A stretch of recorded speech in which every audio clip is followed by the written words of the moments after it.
one of the questions is, how do you move from these physical dollars to electronic dollars? I think the basic technology is going to take place on the internet. I think the specific platform in the emerging world is going to be on a cell phone platform. If you look at the numbers, there are about 360 million, about 150 million online desktop-based accounts today. That number is projected to grow to about 350 million in the next 5 years.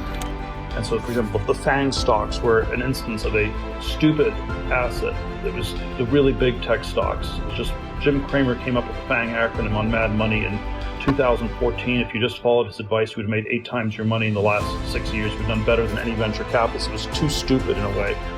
And so my candidate for the investment that is so big and so stupid that professional money managers are embarrassed to do it because it suggests they're not doing enough work is to just buy Bitcoin. We have a strange monetary experiment. Maybe you should be long gold, but gold is still the old economy asset, and probably it's Bitcoin more than gold, and nobody's in that one. So that would be my bullish advice, although maybe it's also bearish on a lot of stuff implicitly. What can you look at in the world today that you feel like, wow, that is a good idea, or that is really where the growth story is?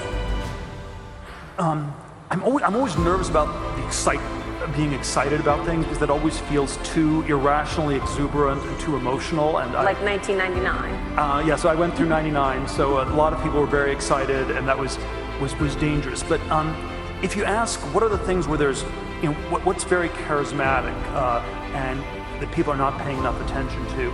I think there are these pockets in biotech that I find like that. The one other one that I've been looking at a lot more have been the cryptocurrencies, and while I'm skeptical of most of them, I do think people are a little bit are maybe underestimating Bitcoin specifically, because it's like a reserve form of money. It's like gold, and it's just a store of value. You don't actually need to use it to make payments. And it's been, there's about $70 billion worth of Bitcoin in the world. There's $9 trillion worth of gold, and if Bitcoin ends up being the cyber equivalent of gold, it has a great potential left. So it's a very different kind of thing from what people in Silicon Valley normally focus on. Companies, not algorithms or protocols. But this may be one exception that's very underestimated.